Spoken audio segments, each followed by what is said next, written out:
Hello friends, welcome back to my channel commerce for you. तो थोड़ा लंबा gap होगा, रमजान चालू हो गए हैं और पेपर्स भी काफी लंबे लंबे गैप से यहाँ पे हो रहे हैं। तो आपके परसों आपके जो पेपर्स है वो है इकोनॉमिक। ओके, अब इकोनॉमिक के अंदर मैंने कुछ चीजें यहाँ पे लेके आया हूँ। तो शायद आपके टीचर पढ़ाना भूल चुके हैं या फिर पढ़ा नहीं पाए हैं। वो है एग्री और डिसएग्री।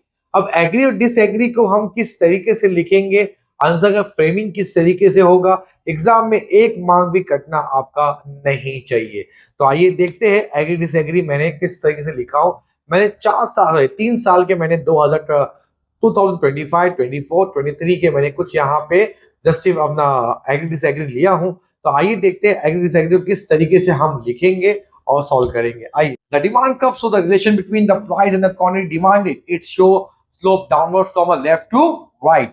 यानी जब हम डिमांड कर्व की बात करते हैं तो प्राइस और डिमांड की हम यहाँ पे बात करते हैं। प्राइस आपका बढ़ेगा, डिमांड घटेगा, प्राइस घटेगा, डिमांड बढ़ेगा। तो ये बात दिखाता है कि जैसा जैसा आपका प्राइस आपका बढ़ते जाएगा, डिमांड आपका घटते जाएगा और ये स्लोप करेगा from the left to right.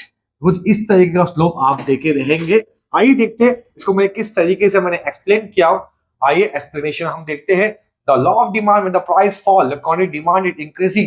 When the price rise, the quantity demanded decreasing. Other factor remaining constant. Inverse relationship यहाँ बात हमारी करी है। प्राइस और अपना डिमांड में दोनों में क्या होगा, एक अपोजिट रिलेशन आपको देखने यहाँ मिलता है कि प्राइस हमेशा चलता है डिमांड के अपोजिट में। There is an inverse relation between the price and quantity demanded, which make the demand curve slope from left to right.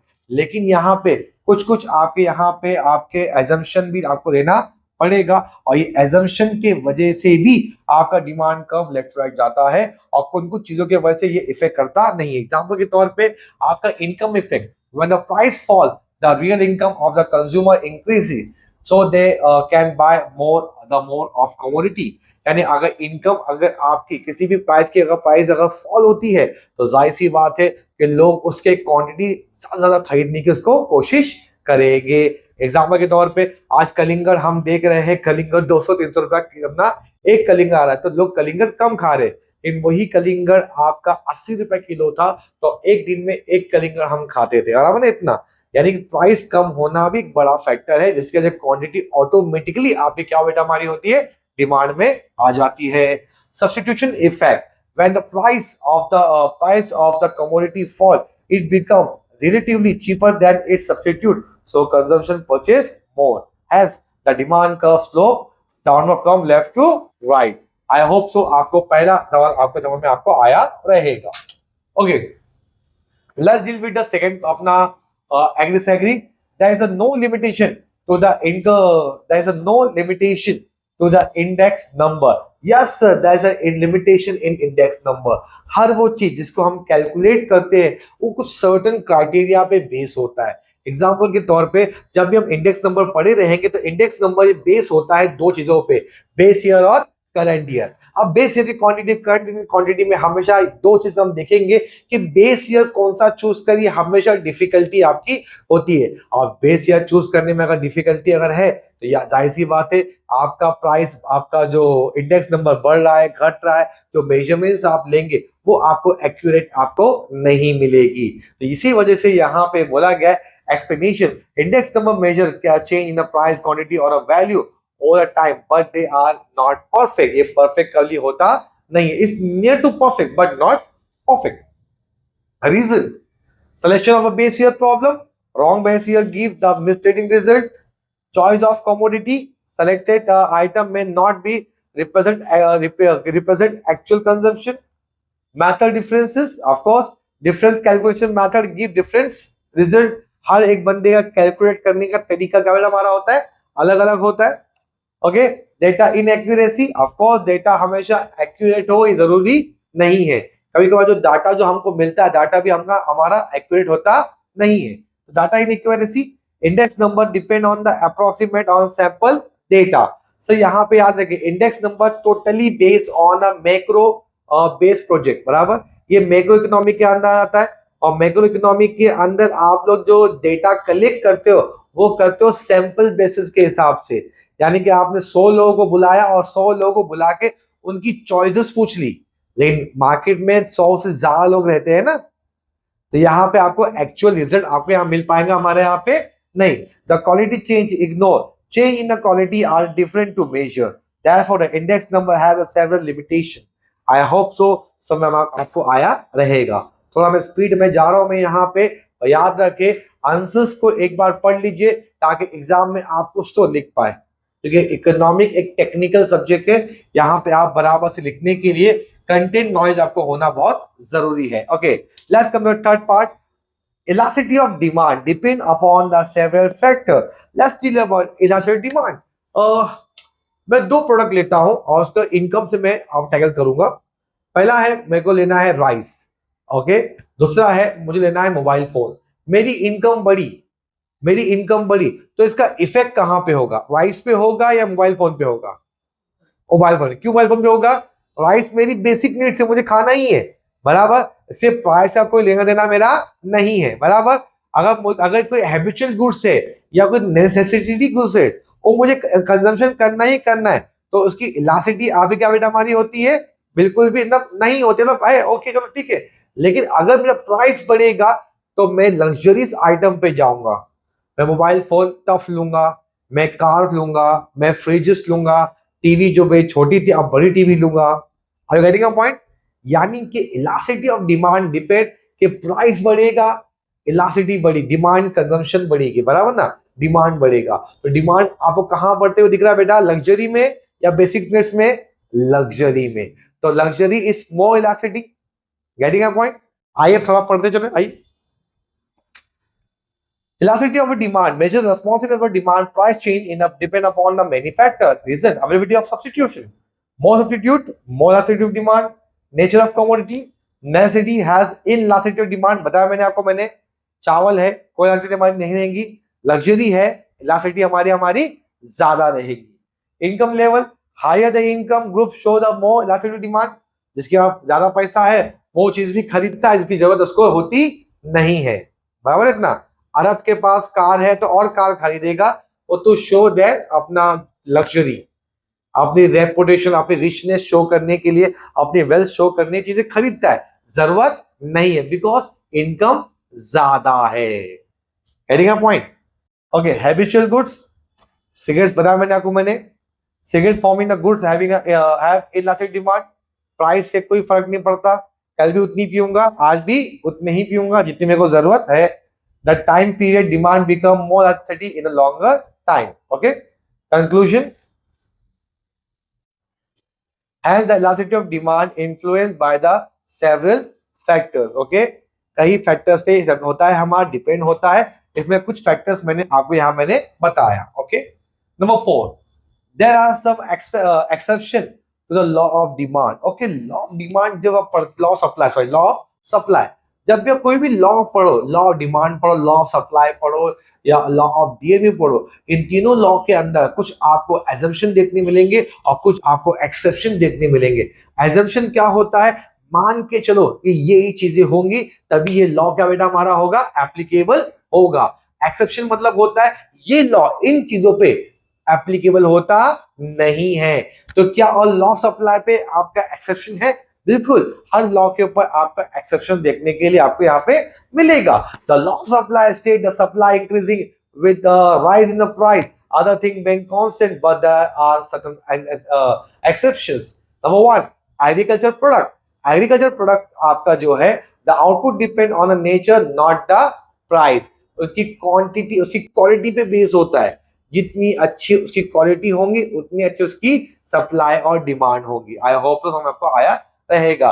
Perishable goods, perishable goods क्या होता है? The seller may sell more at the lower price to avoid the spoilage. आपने bread लिया, bread आपको खत्म होने वाला है, या अपना कोतमीन हो गया, भाजी तरकारी जो कि रात होने तक हमारी खत्म हो जाएंगी, बेकार हो जाएंगी, हम क्या करते हैं उसको भाई कम से कम कीमत में बेच के निकल जाते हैं, क्योंकि खत्म करना ना भाई, तो वो क्या हो जाएगा? वो खराब हो जाएगा। Okay, future price expectation. If the price are expected to rise, seller may reduce the current supply. Example, gold. अभी आप देखेंगे मार्केट में अचानक गोल्ड की कीमत इतने बूम क्यों हुई? बिकॉज मार्केट में गोल्ड की सप्लाई अचानक डिमांड बढ़ गई और सप्लाई उतनी नहीं थी, तो प्राइस क्या बेटा हमारी हो गई, बूम हो गई। ओके ना। ब्रेड गुड्स, आगे एंटीक गुड्स एंड ऑल, बराबर है ना। सप्लाई ऑफ एंटीक और अपेंडिक can not be increasing. Labour supply, of course work less than or very high wages backward binding the supply.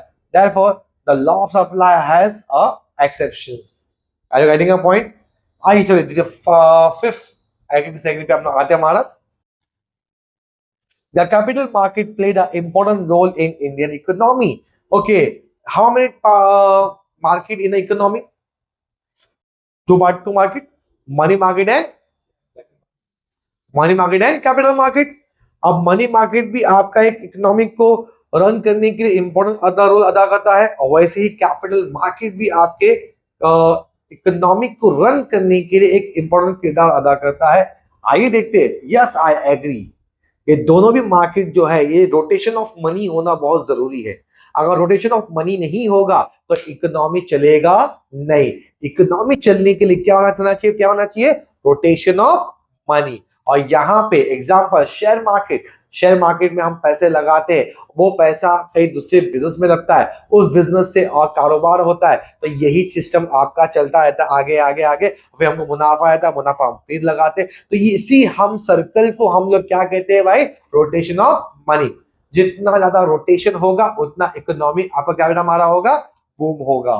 Okay, capital market deal with the long term fund such as shares, debenture, bond and support economic development. Okay, number one, mobilize saving। अगर आपके पास कोई extra saving है आप उसे क्या करें, mutual fund में लगाए, बाकी चीजों में लगाए। Number two, provide long term finance. Of course long term finance हमारा देता है ताकि आपकी जो कंपनी है, बिजनेस है, वो मार्केट में और डेवलपमेंट और ग्रोथ कर सके। प्रमोट इंडस्ट्रियल ग्रोथ, बताया मैंने आपको, मैंने अभी। इंकरेज इन्वेस्टमेंट, ऑफ कोर्स पैसा हम इन्वेस्टमेंट को इंकरेज इसलिए करते ताकि जितना ज्यादा पैसा मार्केट में रोटेशन होगा उतना ज्यादा गवर्नमेंट को, हम सबको इकोनॉमिक के लिए क्या बेटा हमारा होगा, ग्रोथ होगा, बूम होगा। ओके, एंड इकोनॉमिक डेवलपमेंट, बताया मैंने आपको कि जितना रोटेशन ऑफ मनी होता रहेगा उतना इकोनॉमिक क्या होता रहेगा बेटा हमारा, बूम होता रहेगा। आई होप सो आप देख रहे कि कंक्लूजन में लिखना छोड़ा नहीं हूं। एक्सप्लेनेशन दीजिए, रीजन लिखिए और कंक्लूजन लिखिए, तरीका आप समझिए और चीजों को अपने हिसाब से डालें। ठीक है, आगे बढ़ते हैं। अब 2024 में हमने कुछ यहां पे लिए हैं, 5 यहां पे 24 से हमने लिए हैं। आइए देखते हैं। Over the last 75 years India foreign trade are undergo and a complete change in a competition as a direction। Okay, यहाँ पे फॉरेन ट्रेड की बात हो रही है, तो फॉरेन ट्रेड के अंदर आती है 3 चीज, क्या क्या क्या क्या क्या आती है, इंपोर्ट, एक्सपोर्ट और इंट्रापोर्ट। ओके ना। इसके अंदर हम लोग बैलेंस ऑफ पेमेंट और बैलेंस ऑफ ट्रेड के बारे में बात करते हैं। What is meaning of balance of trade sir? Export क्या होता है, खरीदना या बेचना, बेचना, बराबर ना, क्या होता है, बेचना। इंपोर्ट क्या होता है, खरीदना, खरीद रहे ज्यादा, इंपोर्ट कर रहे ज्यादा, बराबर, और बेच रहे कम, तो इसको हम लोग कहते हैं नेगेटिव बैलेंस ऑफ ट्रेड। लेकिन बेच रहे ज्यादा है और खरीद रहे कम है, इसे हम लोग क्या कहते हैं, पॉजिटिव बैलेंस ऑफ ट्रेड। और नॉर्मली हमारे इंडिया नेगेटिव में जाता है, खरीदते ज्यादा है, तो इससे क्या होता है, जो फॉरेन एक्सचेंज है वो हमारे पास आ कम रही है और ज्यादा रही है, तो इससे हमारी शॉर्टेज ऑफ फॉरेन करेंसी हमारी हुई है, एंड सो मेनी थिंग्स। आइए देखते हैं इसको मैंने फ्रेम कैसा किया आंसर को। The change in competition of export. Earlier the India export mainly agriculture product and raw material like tea, jute, cotton. Now export include engineering goods, petroleum product, chemicals, software and pharmaceutical etc. यानी कि आप India is no more agriculture land, India अभी कई सारी चीजें और भी export करता है। इंडिया धीमे धीमे आईटी सेक्टर्स के अंदर आ रहा है, फार्मा के अंदर आ रहा है, दवाई प्रोडक्शन कर रहा है। आपकी कोविड की दवा जो है कई देशों में अपने इंडिया से गई है, तो जब वन ऑफ बेस्ट एग्जांपल, इससे हमारा जो एक्सपोर्ट है वो क्या बेटा हमारा हो रहा है, बढ़ रहा है। Okay, change in import. Earlier the import are mostly consumer goods, now India import machinery, crude oil, technology electronic goods etcetera for development. यानी अब यहाँ पे हम डायरेक्ट प्रोडक्ट नहीं मंगा रहे, प्रोडक्ट हम कोशिश कर रहे हैं कि उसे इंडिया में ही बनाए। हम यहाँ पे क्या कर रहे हैं सर, हम यहाँ पे टेक्नोलॉजी मंगा रहे हैं, हम यहाँ पे रॉ मटेरियल्स मंगा रहे हैं ताकि हम उसको और जरा एक्सट्रैक्ट कर सके और उसमें से मिनरल्स निकाल सके और चीजें बना सके। Okay, change in direction, of course. Before the independence, the India trade mainly with the UK, Commonwealth countries. Now the trade is diversified. USA, China, UAE, all the Asian countries, etc. यानी in short आपका जो competition जो trade जो है वो काफी हमने यहाँ पे क्या चुका है, आफ्टर इंडिपेंडेंस हमने एक्सपांड कर चुका है।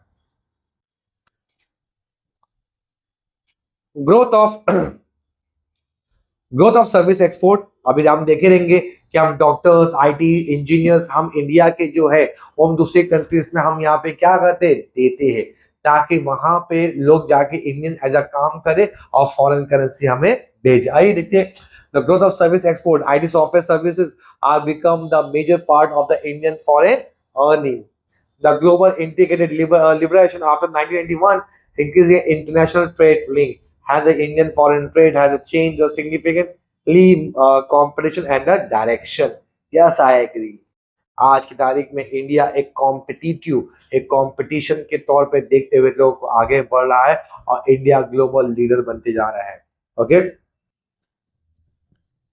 आइए, macro economy different from the micro economy. Of course I agree, दोनों डिफरेंट है। मैक्रो एग्जांपल के तौर पे हम अगर नेशनल इनकम की बात करेंगे, टोटल अनएम्प्लॉयमेंट की, टोटल एम्प्लॉयमेंट अनएम्प्लॉयमेंट की बात करेंगे, तो यहाँ पे हम बात कर रहे हैं मैक्रो इकोनॉमी, बराबर है इतना। अगर हम इंडिविजुअल पर्सन की बात करेंगे, इंडिविजुअल गुड्स की बात करेंगे, इंडिविजुअल प्रोडक्ट की बात करेंगे, छोटी चीजों के बारे में बात करेंगे, तो इसको हम लोग क्या बोलेंगे सर, माइक्रो इकोनॉमी। ओके ना, तो माइक्रो इकोनॉमी बात करती है स्लाइसिंग मेथड पे और आपका जो मैक्रो इकोनॉमी बात करती है ओवरऑल लमसम मेथड, जिसको हम कहते हैं लंपिंग मेथड पे। आइए देखते हैं हमको मैंने एक्सप्लेन किस तरीके से किया हो। द यूनिट ऑफ ना study, micro study individual unit like a consumer firm, micro economy study the economy as a whole. Okay, scope, micro deal with the price of a single commodity, macro deal with the national income, inflation, unemployment, बराबर ना, employment unemployment. Method, micro use the partial equilibrium analysis, macro use the journal equilibrium analysis and aggregate analysis. Objective, macro focus on the efficient allocation of resources and a macro focus on the growth, stability and full employment. Example, demand of a mobile phone is a micro and GDP of India is a macro. बराबर इतना? Are you getting a point? Yes or no? Conclusion लिखना ना छोड़े, conclusion लिखना ना छोड़े, ये बहुत इंपॉर्टेंट है। ओके, आइए नंबर थर्ड, चालू है ना। Okay, the price maker is only the future of is only feature of monopoly market. No sir, disagree. Okay, आपका प्राइस मेकर के अलावा भी कई सारे और फीचर है जो मोनोपोली मार्केट के अंदर है, या it is a price maker, पर उसके अलावा और भी कई सारे आपको यहाँ पे फीचर आपको देखने के लिए मिलेंगे। एग्जाम में थोड़ा सा घुमाया है, यहाँ पे वर्ड डाला है ओनली, ओनली नहीं है sir, there is so many features. आगे देखते हैं हमारा, the monopolist is a price maker but it's not only the feature of a monopoly. Number one, number of other features like a single seller with the many buyers, no close substitute of a product, higher barrier the high barrier auto entry and prevent new firm, full control over the supply over the product, price discrimination may be present। यानी कि आप यहाँ पे देखे रहेंगे आपका monopoly market के अंदर प्राइस मेकर के अलावा ये सारे आपको और भी हमारे यहाँ पे फीचर्स आपको देखने के लिए मिलेंगे एंड मेनी मोर्स। आप चाहे जो फीचर आपको याद है आप वो लिख दीजिए, there is no issues. Okay, आगे बढ़ते हैं। They are the many source of non-tax revenue. Okay, of course, non-tax revenue हमारे अगर हम बात करते हैं तो जाहिर सी बात है यहाँ पे आपको एक से ज्यादा नॉन टैक्स रेवेन्यू आपको यहाँ पे देखने के लिए मिलेंगे। Number one, fees fine collection by the government, हवलदार पकड़ लिया भाई, आओ भाई आओ, वो आपका टैक्स वैक्स नहीं, लेकिन वो पेनल्टी फाइन कलेक्शन में अंदर वो आते हैं। Public enterprises profit, just like अपना रेलवे, रेलवे अगर प्रॉफिट कमाती है तो वो भी गवर्नमेंट के लिए कहीं ना कहीं इनकम है। Interest receive on a loan given by the government, कि दूसरी कंट्री को लोन देना है या अपनी ही कंट्री के स्टेट को अगर लोन देते या कोई कुछ चीजें लोन देते हैं तो उसके ऊपर जो इंटरेस्ट मिलेगा वो गवर्नमेंट के लिए फायदा है।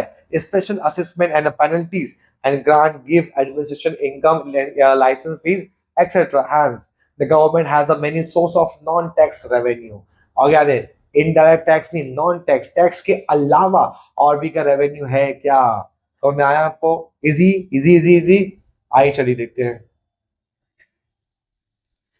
Okay, there are many type of index number. I agree।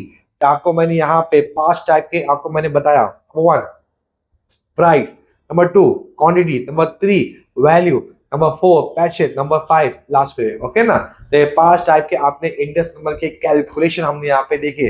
Reason, price index number, okay, quantity index number, whole value index number, wholesale price index number, okay, cost of life index number, use of inflation of measure of wages revision planning etc. Therefore there are many type of index number। okay, आप शायद last पे pressure भी यहाँ पे लिख सकते हो, there is no issues। I hope so 2024 का आपको एग्री डिसएग्री समझ में आपको आया रहेगा।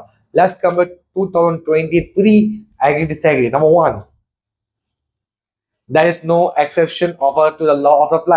हमने अभी पढ़ा था ऊपर, रिपीटेशन रिपीटेशन, यानी कि आप याद रखें इसी में से ही आता है, कुछ नया आने वाला नहीं है। हमने ऊपर लॉ ऑफ सप्लाई हमने पढ़ चुका है, उसी को यहाँ पे क्या कैसे हमारे यहाँ पे अपना रिपीट किया हुआ है। Balance of trade, balance of payment are two different concept. Yes, balance of payment, balance of trade ये दिखाता है level of export and income, level of export and import, और बैलेंस ऑफ पेमेंट आपको दिखाता है कि आपका कर्जा कितना है। ओके ना, आगे बढ़ते। the balance of explanation, the balance of trade BOT and balance of BOP both are related to international trade but they are not same। meaning of BOT show the difference between the export and import goods only, where the BOP record international transaction। यहाँ पे foreign exchange में पैसा कितना आ रहा है, पैसा कितना जा रहा है, हम उसकी बात करते हैं। Okay, BOT is a narrow concept, इसमें से हम बात करते हैं इंपोर्ट और एक्सपोर्ट की, लेकिन बीओपी बात हम लोग करते हैं ओवरऑल फॉरेन ट्रांजैक्शन की, कितना पैसा आ रहा है, कितना पैसा जा रहा है। ओके, इंक्लूडिंग सर्विसेज, ब्यूटी अपना ब्यूटी के अंदर हमारा आता है services, बॉप including services, capital transfer, investment etcetera. Part of beauty is a part of BOP। okay, आगे बढ़ें। result of BOT may be a favorable, unfavorable, but BOP must always the balance accounting sense। यानी कि हमेशा याद रखे balance of payment हमेशा आपको balance करते हुए चलना है, लेकिन BOT बैलेंस ऑफ ट्रेड कभी अप डाउन चलता रहेगा, कभी एक्सपोर्ट ज्यादा कभी इंपोर्ट ज्यादा, दैट इज नो इश्यूज होता है, लेकिन BOP हमेशा आपको चलते पड़ेगा, वरना आपकी जो कंट्री है वो कंगाल हो जाएगी। यानी पैसा आ रहा है, फॉरेन करेंसी आ रही है कम और जा रही है ज्यादा, तो आपका ऐसा अगर होता रहा तो just like Sri Lanka and Pakistan हमारी हालत भी ऐसी हो जाएगी, कंगाली। Index number are the very significant important in economy. हमने ऊपर अब भी पढ़ा, लगभग सेम है, पढ़ लीजिए एक बार इसको, हमने सेम एकदम सेम है। Okay, there are no theoretical difficulty in measurement of national income। very big concept, national income। okay, there's no theoretical difficulty। yes, it is a theoretical difficulty। यहाँ पे आप जब हम पढ़ेंगे नेशनल इनकम के अंदर तो कई सारी आपको थेरीज यहाँ पे पढ़नी आपको यहाँ पे पड़ेगी। आगे देखते इसको मैं एक्सप्लेन कैसे करूंगा। National income is not a small concept, it's a very wide and very big concept। measurement of national income is complex and involves several theoretical problems। okay, example, reason, non-market services, household service are difficult to measure। household services को हम measure कर सकते नहीं है, possible नहीं होता है। transfer payment, whether to include the pension subsidy etc. create confusion, double counting problem of course देखने मिलेगा आपको हमारा, illegal activities, black market and all, बराबर ना, आप पैसा ब्लैक मार्केट में खरीद रहे हो, लेन देन कर रहे हो, depreciation estimation, okay, capital assets में हम देखे गए कि यहाँ पे आप बहुत बार ऐसा देखा गया जो आपका डेप्रिसिएशन है और आपने हद से ज्यादा और हद से कम भी आपने करके मार दिए है हमारा, तो exact capital consumption is difficult to calculate, okay ना, एक मशीन है बहुत घस रही है, लेकिन हम इनकम टैक्स के रूल के हिसाब से हम मुझे 15% ही दिखा दिए, so it's impossible to measure. Therefore, the national income measurement may be many theoretical difficulties. Okay. Last point is that macroeconomy different from the microeconomy. अभी हमने पढ़ा, यानी कि हमने सिर्फ 15 हमने पढ़ा और 15 में से 3 क्या हमारे हो गए, रिपीट हो गए। याद रखें ये 15 आप एग्री डिसएग्री करके जाए, इंशाल्लाह ये 15 में से आपको 3 तो आएगा ही आएगा। आई होप सो कि मेरी मेहनत आपको समझ में आई रहेंगी और आप मेरी मेहनत को खराब नहीं होने देंगे। अब अपने दोस्तों को इसे शेयर करें, इंशाल्लाह ये चीज आपके लिए फायदेमंद होंगी। याद रखें 15 हमने पढ़ा, 15 में से हमने 3 रिपीटेबल हुआ है, 2025, 2024, 2023 का हमने यहाँ पे एग्री और डिसएग्री हमने यहाँ पे किया है। Okay, thank you. पानी पिला दे भाई, 1 शॉट।